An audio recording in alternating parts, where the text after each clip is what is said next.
Seja bem-vindo ao último vídeo desta série especial produzida em homenagem ao Mês das Mulheres. Sou Márcia Ortega, mulher, negra, mãe e apaixonada pela educação. Tenho 45 anos, destes, mais de 2 décadas dedicadas à educação superior. Meu propósito é transformar vidas através da educação. E se não puder promover uma mudança no meu país, que eu seja capaz de fazer a diferença no meio em que convivo. Com o desafio de fazer parte deste conteúdo e apresentar uma mulher inspiradora, fui pesquisar o que representava a palavra inspiração. O dicionário Aurélio nos apresenta alguns conceitos, dentre eles, ato de introduzir o ar nos pulmões, de inspirar, qualquer estímulo ao pensamento ou à atividade criadora, e atribui a palavra inspirador à pessoa ou coisa que inspira. Mas o que mais gostei foi da etimologia da palavra, que deriva do verbo inspirar, introduzir ar nos pulmões, incutir, fazer penetrar no ânimo. E é isso. Em geral, somos inspirados por algo ou alguém que se faz penetrar no ânimo, nos traz esperança e nos motiva. Minha escolha dessa mulher inspiradora se deu por algumas semelhanças em nossa história. Sou fruto de uma família de origem muito simples, filha de um mecânico de manutenção, operário de indústria local e também de uma trabalhadora doméstica, analfabeta, autora de uma culinária fantástica e saborosa, que poucos letrados saberiam copiar, falecida aos 54 anos, vítima de um AVC. Minha infância foi vivida com meus pais e meu irmão mais velho, em uma casa simples de um conjunto habitacional da cidade. Estudamos em escola pública por muitos anos e convivemos com a realidade de muitas minorias de nosso país. Comecei a trabalhar aos 13 anos de idade e por muitas vezes ouvi dizer que o esforço, a educação e a determinação eram ferramentas capazes de promover mudanças, de alcançar um futuro mais digno, mais justo e próspero. Negra, mulher e de origem humilde, aqui no Brasil tais características descrevem boa parte da sociedade que representa a minoria, cujo futuro é quase pré-concebido, numa sociedade em que a desigualdade de oportunidades e a distribuição de renda ainda impera.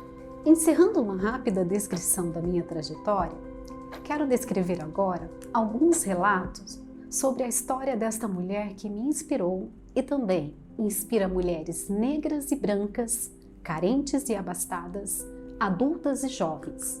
Inspira toda uma geração que acredita e que fala com autoridade. Sim, eu posso. Esta mulher inspiradora nasceu em 17 de janeiro de 1964 em Chicago, nos Estados Unidos. Filha de uma dona de casa e um operário de uma companhia de energia, família afro-americana, cresceu com seus pais e seu irmão mais velho na periferia de Chicago. Por muitos anos, morou no segundo andar da casa de sua tia Robbie, com quem aprendeu sobre disciplina e autoridade nas aulas de piano. Ainda criança, numa de suas férias de verão, quando saía de uma rotina de brincadeiras em casa, iniciava suas novas amizades e se deparou com uma garota que fazia comentários sarcásticos a seu respeito e fazia questão de demonstrar que não a desejava no grupo. Suportou por um tempo, mas se viu desafiada a decidir entre a opção de desistir de buscar novas amizades e ter que voltar a brincar com suas bonecas em casa sozinha. Também tinha a opção de tentar argumentar com tal garota e conquistá-la com palavras e algum tipo de diplomacia infantil. Ou ainda, uma terceira opção, podia simplesmente calá-la. Quando tal garota voltou a fazer um de seus comentários, avançou nela, deu-lhe um soco e após essa briga de crianças, foi oficialmente aceita como membro do grupo.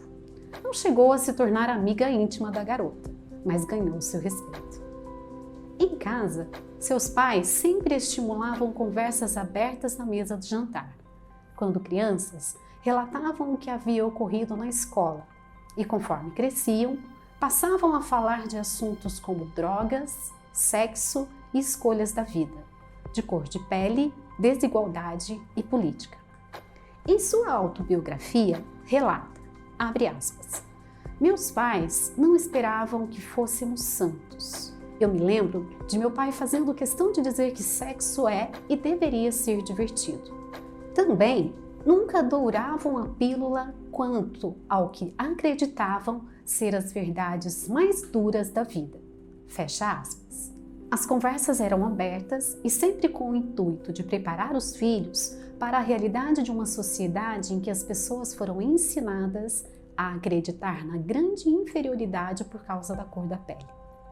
Relata em uma de suas obras um episódio que ocorreu num verão, em que seu irmão ganhou uma bicicleta nova e pedalou até a beira de uma praia, um lugar onde dava para sentir a brisa vinda da água.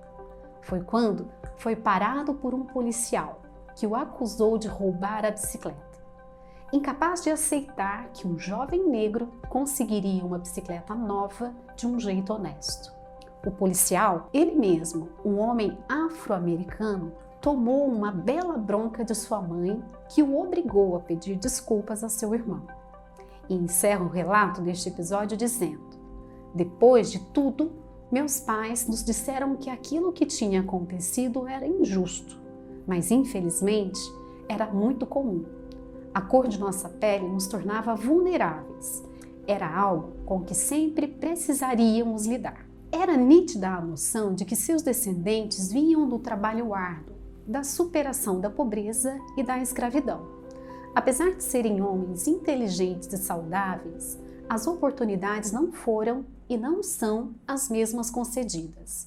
Infelizmente, não tiveram acesso a empregos estáveis que pagassem bem, o que, por sua vez, os impediu de comprar casas, pagar a faculdade dos filhos ou economizar para a aposentadoria. Em seu livro, esta mulher menciona saber que eles sentiam uma mágoa por serem marginalizados, por ficarem presos em empregos aquém de suas qualificações. Mas o estímulo de seus pais e descendentes foi sempre presente desde a infância. Em sua biografia descreve: meus pais nos ensinavam a pronunciar as palavras completas e usarmos o termo verbal correto. Nos aconselhavam a consultar dicionários e uma enciclopédia sempre que tivéssemos uma dúvida sobre uma palavra, um conceito ou uma passagem da história. Seu avô também a ensinava, corrigindo meticulosamente sua gramática e obrigava a pronunciar as palavras corretamente quando jantavam em sua casa. A ideia era que deveriam transcender, ir além. Eles planejaram, não esperavam apenas que fossem inteligentes, mas que assumissem a sua inteligência e que empregassem com orgulho. E isso se infiltrava no seu jeito de falar.